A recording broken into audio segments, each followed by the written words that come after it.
Students, I am Chetna Patidar in your science teacher. आज हम पढ़ते हैं chapter 3 metals and non metals. अब हम देखते हैं कि मेटल्स क्या होते हैं और हमारे जो नॉन मेटल्स है वो क्या होते हैं, इनकी प्रॉपर्टी क्या होती है।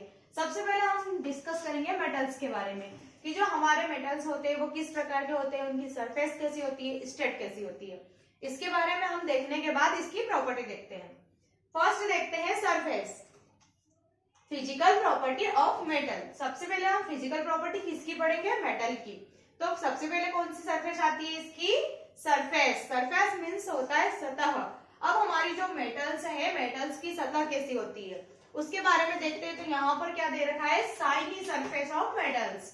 हमारी जो सरफेस मेटल्स होती है, मेटल्स की जो सरफेस होती है वह शाइनी होती है, मतलब चमकीली होती है। कि जैसे कि गोल्ड है, सिल्वर है, इनको हम देखते हैं कि किसी भी गोल्ड के गहने होते हैं, ये किस प्रकार के होते हैं, इनकी परत चमकीली होती है, ये शाइनिंग देते हैं। सिल्वर देखा हमने, चांदी, चांदी कैसी रहती है, वो भी चमकीली होती है। सेकेंड हम देखते हैं हार्डनेस। अब इसमें हार्ड रहता है या सॉफ्ट रहता है उसके बारे में देखते हैं। तो जो मेटल्स आर हार्ड, हमारे जो सभी प्रकार के मेटल्स होते हैं वह हार्ड होते हैं। Copper, example copper, aluminium, iron आदि, ये हमारे क्या होते हैं, जो कॉपर होता है और आयरन होता है, ये सब हार्ड होते हैं। स्टेट देखते हैं अब हम। मेटल्स की स्टेट किस प्रकार की होती है, सॉलिड स्टेट। हमारी जो स्टेट होती है वो 3 टाइप की होती है, solid, liquid and gaseous state. तो जो मेटल्स की लिक्विड स्टेट होती है वो कैसी होती है, सॉलिड स्टेट। मतलब जो हमारा मेटल रहता है वो सॉलिड रहता है, कठोर रहता है, जैसे कि मरकरी। और एक क्या होती है, गैसियस स्टेट, गैस फॉर्म में हो सकती है या फिर सॉलिड फॉर्म में हो सकती है।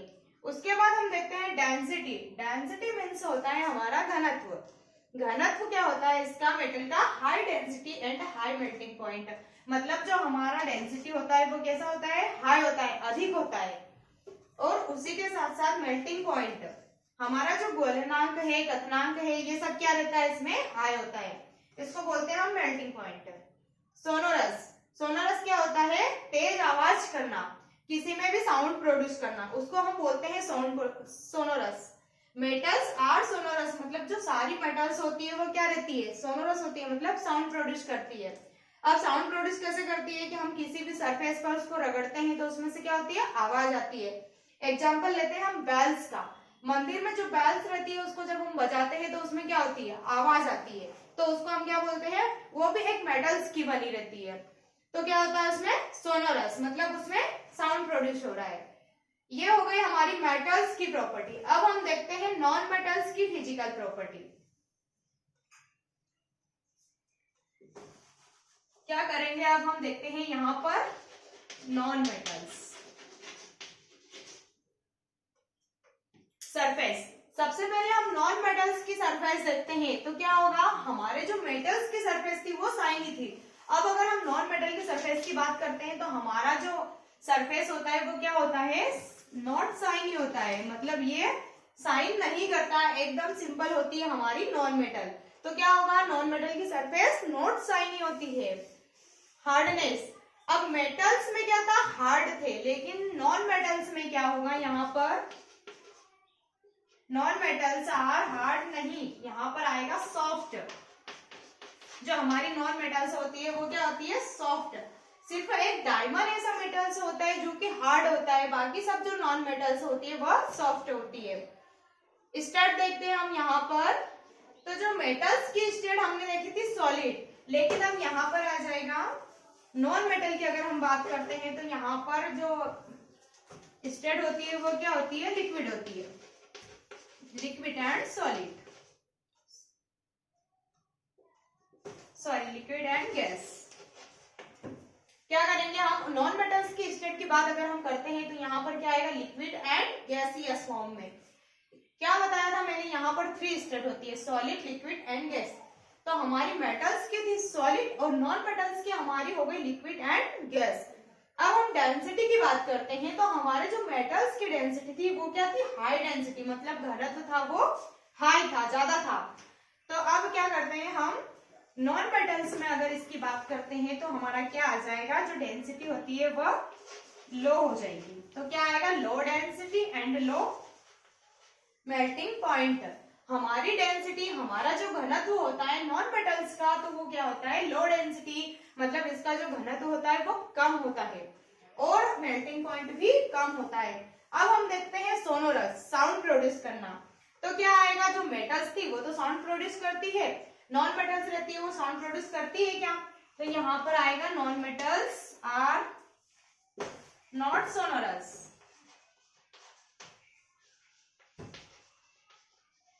नॉट सोनोरस, हमारी जो नॉन मेटल्स होती है वो क्या करती है, साउंड प्रोड्यूस्ड नहीं करती है। ये हो गई हमारी मेटल्स एंड नॉन मेटल की फिजिकल स्टेट। क्या करा हमने इसमें, सरफेस, हार्डनेस, स्टेट, डेंसिटी और सोनोरस के बारे में देखा। दोनों में काफी डिफरेंस है, इसलिए ये बातें हमेशा ध्यान रखना कि जो नॉन मेटल होता है उसकी सरफेस में शाइनिंग नहीं होता है और कभी भी सोनोरस मतलब साउंड प्रोड्यूस्ड नहीं करती है। अब हम देखते हैं इसकी केमिकल प्रॉपर्टी। ये तो हुई हमारी फिजिकल प्रॉपर्टी।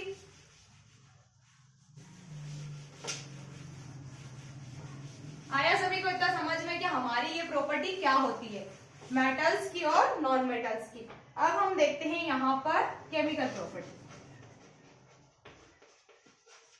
किसकी देखेंगे सबसे पहले, मेटल्स की। Chemical properties of metal.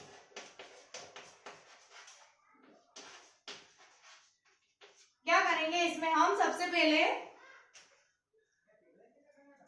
हम क्या करते हैं, इसमें कोई भी एक मेटल्स लेते हैं और मेटल की रिएक्शन करवाते हैं। तो फर्स्ट करते हैं हम इसमें मेटल रिएक्ट विथ एयर। कोई भी मेटल की रिएक्शन जब हम एयर से करवाते हैं तो क्या होगा, लेते हैं हम इसमें कोई सा भी मेटल, प्लस में उसकी रिएक्शन करवा देते हैं हम ऑक्सीजन से। ऑक्सीजन हमारी एयर है, ऑक्सीजन। तो यहाँ पर क्या बनेगा, मेटल प्लस ऑक्सीजन कंबाइन होकर बनाएंगे मेटल ऑक्साइड। Metal oxide. अब हमने मेटल यहाँ पर ले लिया कॉपर, कॉपर लिया, प्लस में ऑक्सीजन का सिंबल होता है यहाँ पर O2। अगर ये दोनों कंबाइन होते हैं, Cu प्लस O2 कंबाइन होकर बनाएंगे कॉपर ऑक्साइड।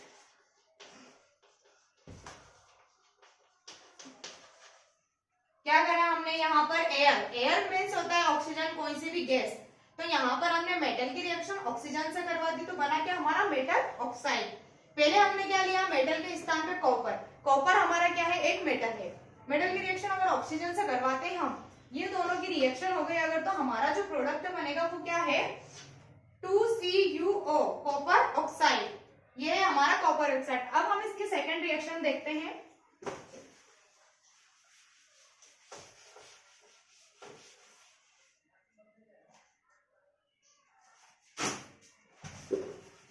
सेकेंड रिएक्शन में क्या होगा, मेटल्स रिएक्ट विथ वाटर। अब हम क्या करते हैं, कोई भी मेटल की रिएक्शन वाटर से करवाते हैं। तो यहाँ पर हमने कोई सा भी एक मेटल लिया, अब इसकी रिएक्शन हमको किससे करवानी है, H2O से।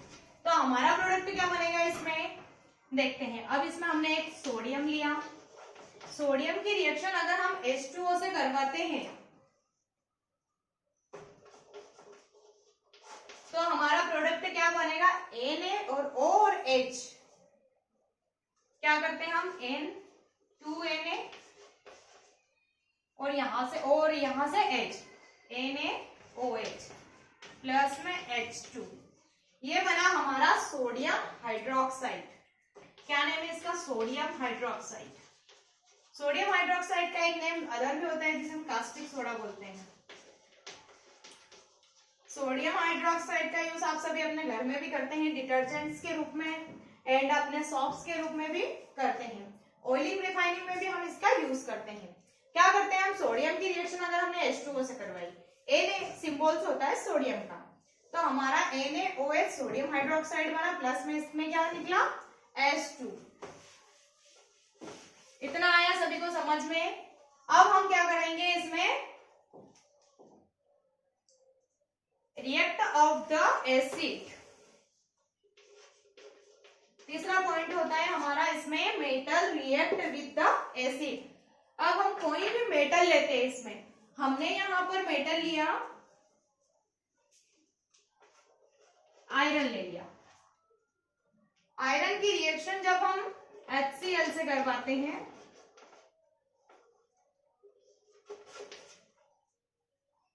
Fe का सिंबल होता है आयरन का।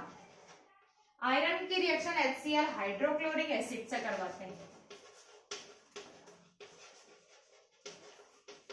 Hydrochloric acid. जब हम इसकी रिएक्शन HCl से करवाते हैं तो हमारा जो प्रोडक्ट है वो FeCl2 ये बनेगा।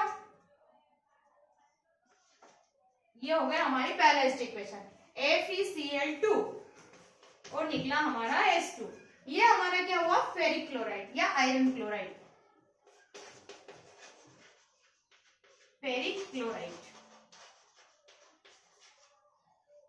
ये हुआ हमारी chemical property of the metals. Metals में हमने क्या करा, सबसे पहले मेटल्स की रिएक्शन हम एयर या फिर किसी भी गैस से करवाते हैं।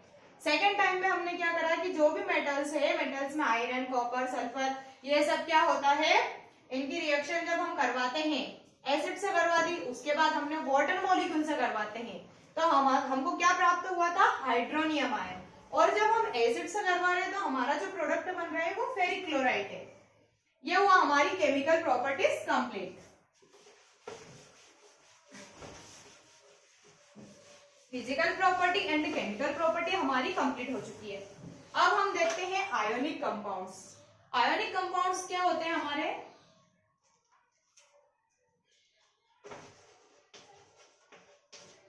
आयोनिक कंपाउंड, जो आयोनिक कंपाउंड होता है उनका फिजिकल नेचर कैसा होता है हमारा,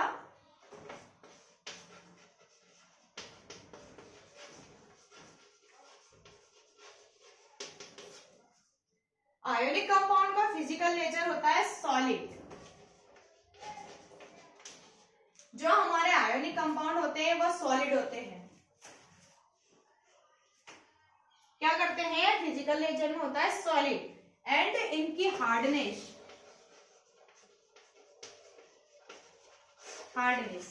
तो आयोनिक कंपाउंड कैसे होते हैं, सॉफ्ट या फिर हार्ड। तो इसमें क्या आएगा, जो आयोनिक कंपाउंड होते हैं वह हार्ड होते हैं। Ionic compound are hard. हमारे आयोनिक कंपाउंड्स जितने भी हैं उसमें क्या होता है, फिजिकल नेचर में क्या होते हैं, स्टेट कैसे होती है इसकी, सॉलिड होती है। एंड जो हार्डनेस होती है, अब हार्डनेस कैसी रहेगी, सॉफ्ट रहता है या फिर हार्ड रहता है। तो आयोनिक कंपाउंड के में क्या होता है, इनका जो नेचर होता है वो हार्ड होता है। इस प्रकार आयोनिक कंपाउंड्स में फिजिकल स्टेट, हार्डनेस आदि कंप्लीट हुआ। अब हम देखते हैं सोल्यूबिलिटी।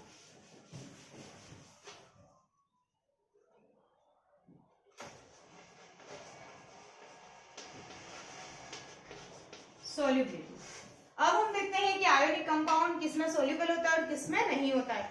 तो हमारा जो आयोनिक कंपाउंड होता है वो सिर्फ वाटर में सोल्यूबल होता है। क्या करता है, सोल्यूबल इन वाटर।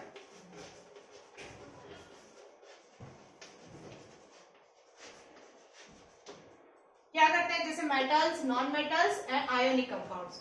तो हमारा जो आयोनिक कंपाउंड्स होता है वो सिर्फ वाटर, H2O मॉलिक्यूल्स में ही सोल्यूबल होता है, उसमें अच्छी तरह से घुल जाता है। बाकी अदर कंपाउंड्स में यह घुलता नहीं है। अब हम देखते हैं आगे, इसमें इस चैप्टर को हम बहुत शॉर्ट में समझ रहे हैं। अब इसमें आता है कोरोजन्स। अब कोरोजन्स क्या होता है,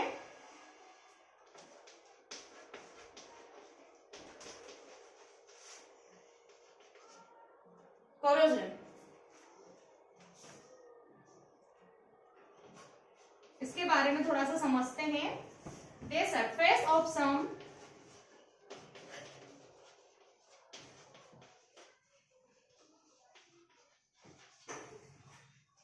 metals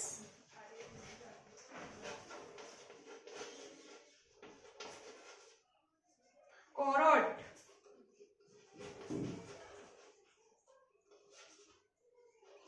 when they are exposed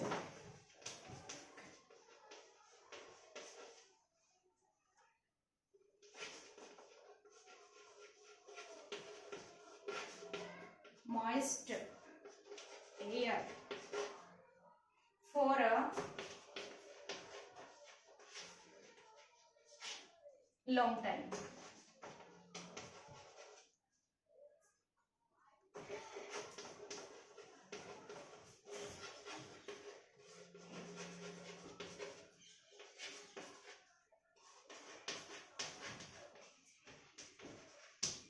क्या होगा यहाँ पर corrosions? The surface of some metals corrode when they are exposed to moist air for a long time. This is called to corrosions. corrosions एक ऐसा surface area होता है जो कुछ metal को corrode कर देता है. They are exposed to moist air of a long times. जब भी कोई मेटल्स है लंबे समय तक किसी भी एयर या फिर नमी की प्रेजेंस में आती है, एयर है, मॉइस्ट है, इनकी प्रेजेंस में आती है और लंबे समय तक चलती रहती है, उसके कारण हमारा जो मेटल्स होता है वो कोरोड हो जाता है या फिर गलने लग जाता है.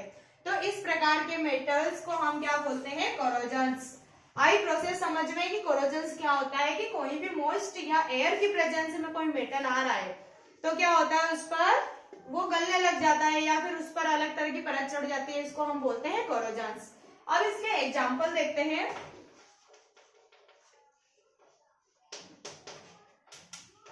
Silver coating,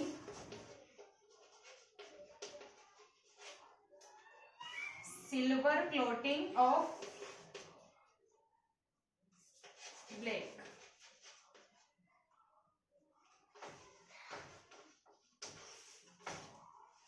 green coating of.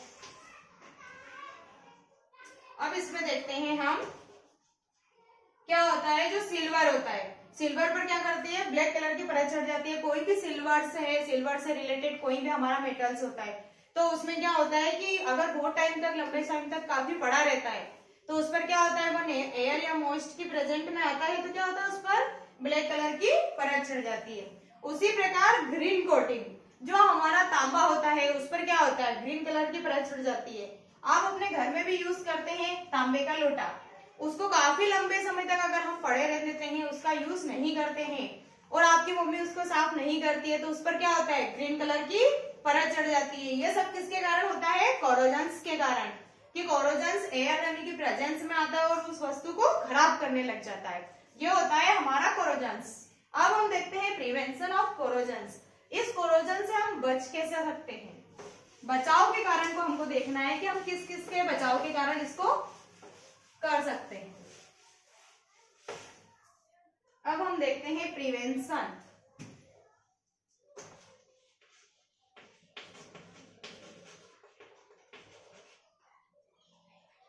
Prevention का हिंदी मीन्स होता है बचाव.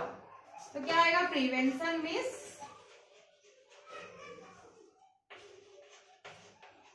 कोरोजन्स. क्या करेंगे हम इसके बचाव के कारण? ऐसे कौन कौन से कारण हो सकते हैं जिसके कारण हमारी जो मेटल्स है वो खराब होने से बच सकती है? तो इसके लिए हम पेंट कर सकते हैं. कोई भी मेटल्स है या फिर हमारे घर की जो कोई भी लोहे की चीज होती है उसको हम पेंट करके बचा सकते हैं. तो क्या करेंगे? सबसे पहले इसमें फर्स्ट है इसमें पेंटिंग.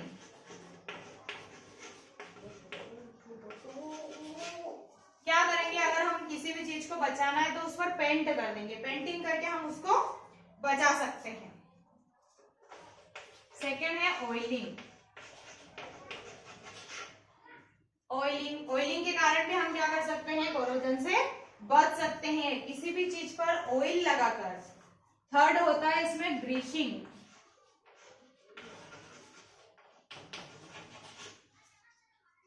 फोर्थ है इसमें गैल्वेनाइजेशन.